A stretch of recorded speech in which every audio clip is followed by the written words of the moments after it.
What's up, y'all? It's Wayani, and I am here with EARMILK. Listen, if you want to catch what I'm going to be up to next and all the hot goss, please check out my interview. Love you.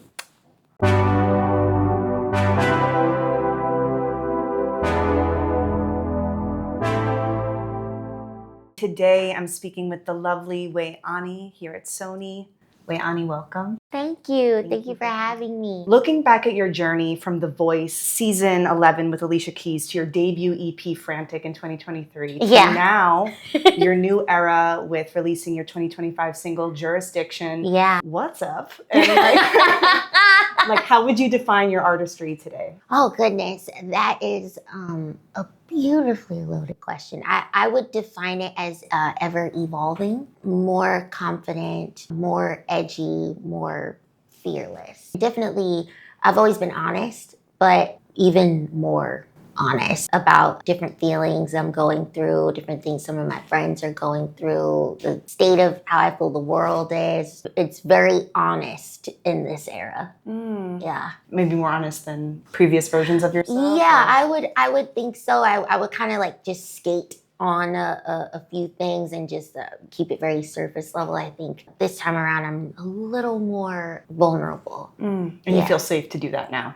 Yes, honestly, sometimes I don't. Sometimes I don't feel safe sometimes to do that because it's scary. It's scary to be vulnerable, especially to a lot of people. You give of your heart, you give of your art also, and it's hard. But you also know, out of all the things that you're going to give to people, they're going to appreciate the honesty. Absolutely. Since your start in 2016, what have you learned about self-worth and finding your footing in an industry that is very inspiring, but also a bit unpredictable? Self-worth and self-confidence.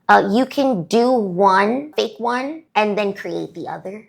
So you can fake self-confidence to get to self-worth. At times, if people are fake it till you make it, sometimes that doesn't work. It's no, if you want to be a construction worker, you better dress like a construction worker, do the construction worker things, and soon enough, you'll be a construction worker. You want self-worth? Do the things that require you to do so.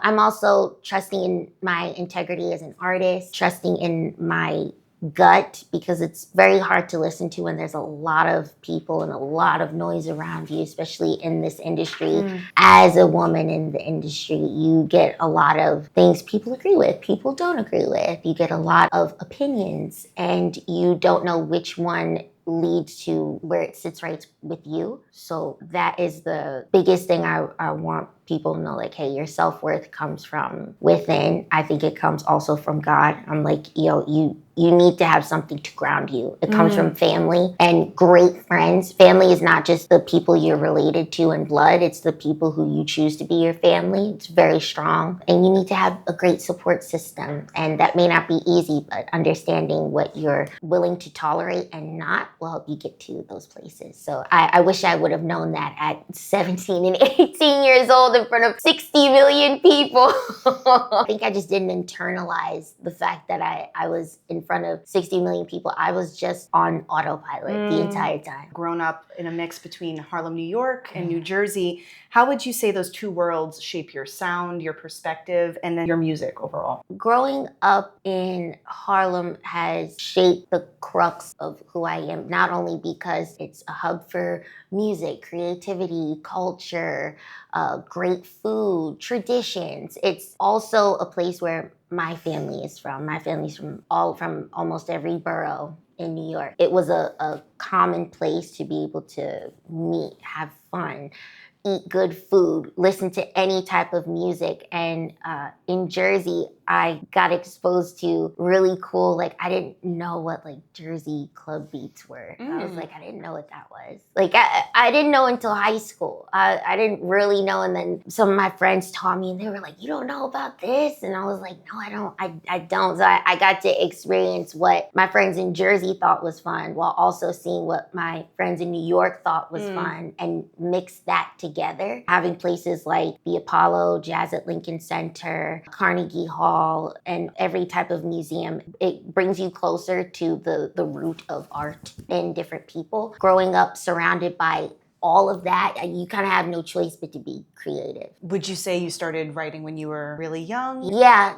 I started writing when I was about 11 years old. I was dancing and acting before I did anything. And funny enough, not until I was in high school did I really start singing seriously. All of my friends who are dancers or were doing theater together, they're like, since when do you sing? And I'm like, and then they see me on TV and now everybody is like, oh my gosh, since when do you sing? I do what I have to do, but it's always been in my life. But writing poetry feels like day one. So your voice was like a hidden superpower. Yeah. From an early onset age. And then you kind of like broke out of your shell and you're like, this is me. Yeah. I thank my father completely, my parents, my sister. I wanted to get into so many things is because I had a lot of energy, but I just wanted to have fun. Giving kids the proper resources to have fun in a safe environment, in a welcoming environment is super important. And you know what, not just kids, I think adults need that now more than ever too. I think you need a safe space to kind of be silly. Adulting's hard. Adulting is really hard.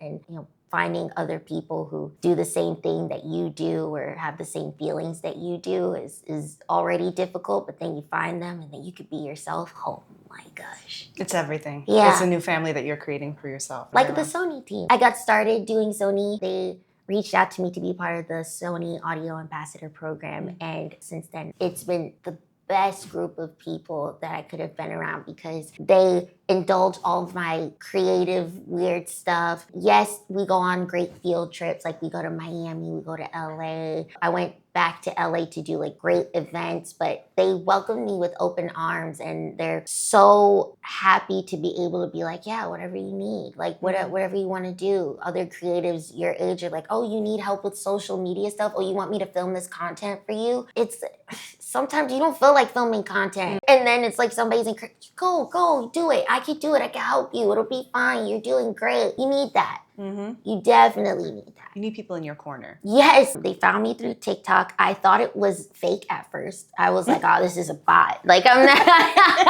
And I actually didn't answer for a long time. I mean, fair. There's a lot of bots out there. That's what I'm saying. I was like, there's no way this is Sony. I was like, no, there's no way. And then they emailed again. And I was like, this might be Sony.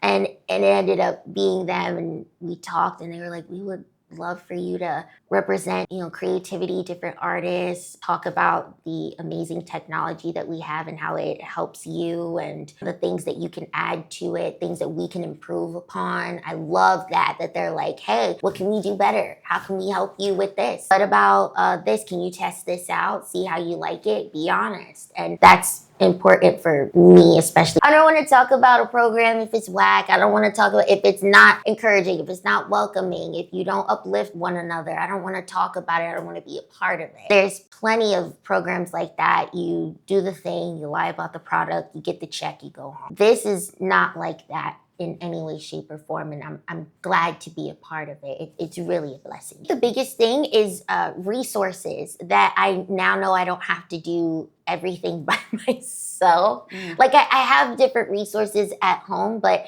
I also know what the people at home on my team, what they have to do. So most of the time I don't like burdening other people. I now have a different team of people to kind of bounce ideas off of, talk things through, not feel like I'm just so constricted with these things that I can and cannot do. I also really enjoy the fact that I have friends. That's cool. More than just friends of the other audio ambassadors, but friends in the staff. They are amazing. They treat you like they're your kid. What inspires you to create and what currently inspires you right now as you're working on your new projects? Oh my goodness. Okay, so right now, I have been really fascinated in watching people build houses. Like HGTV is my jam. Love watching people cook extremely fancy food like that, deconstructed food and how they like change the DNA. I don't know what the purpose of this is, but this is extremely beautiful. I also read a lot of books. It comes from that outside of music, but in music, I really enjoy Doechii. I really like Ray, Lizzo. I like Billie Eilish. I basically like people who are honest in their craft and I can tell. Olivia Dean. Yes, she's Yeah. wonderful. Yeah. Yeah. Yes. And so is Ray and all the Dochi. Oh, yeah. When you were starting, when you were like a little girl, was there anyone that you looked up to that was in the space of music that like really inspired you to kind of sing? Heck yeah. Ella Fitzgerald, Etta James, Freddie Mercury, Bruno, Whitney, Michael Jackson. I look at these people and I'm like, yo, how in the heck? And I didn't know that I didn't know you could become a singer. I just knew that that's just what people did. I felt like somebody had to give you that job. I didn't know it was like, oh, you decide to become that and then you go after it. I was like,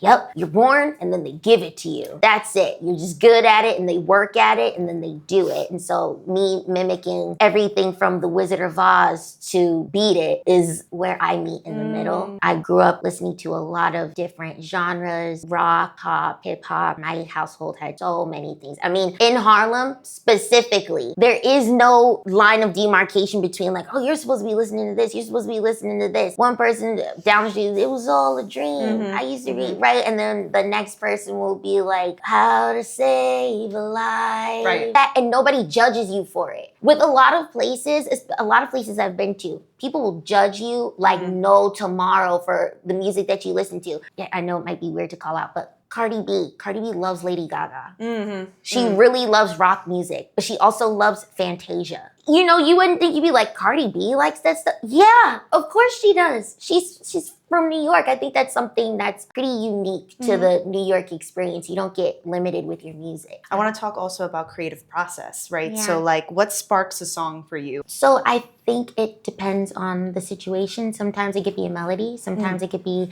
piano idea that I'm clunking out. Sometimes it could be a few chords on guitar. I think it depends on also what I want the subject matter to be. If it's something that is more lyrically forward, I'll probably focus more on the lyrics and the melody than I will most of the music. If I want like just the vocals to try to shine a little bit more. Honestly, it could be anything. I wish I had like a normal flow of things. Because people I was like, okay, first step one. Well, step one is I take my shoes off, ground myself, and then I get out a pen and paper because I'm a little old lady and I really like to scribble. I also think it's really cool to see when you wrote something and then you're like, no, F that. No, I got something better. And then you chose the better thing. And now there's history right there. It's not a backspace. You get to see like, oh, look, here, it was this. I think that's cool. I want to try to be as comfortable as possible, especially in spaces where I may be a little bit more nervous or a little bit more like sheepish. As you look ahead, Wei, how do you see your sound and vision evolving sonically, thematically, or even visually? I truly want to evolve into an even more confident person, even more fearless, something that is triple, quadruple, quintuplet, faceted, layers of just layers and layers and layers, but not so heady that people can't feel like it's relatable, because I think relatability is super important. I want to be able to bring people into my creative process, and I think that's where like Sony comes in and is really important, because the way that Sony has their technology, they're able to use any of the professional technology that I would be using in the studio. Everybody else has it. The consumer has it also within the 1000X series. I'm enjoying the fact that it's almost like, you know how they say, farm to table?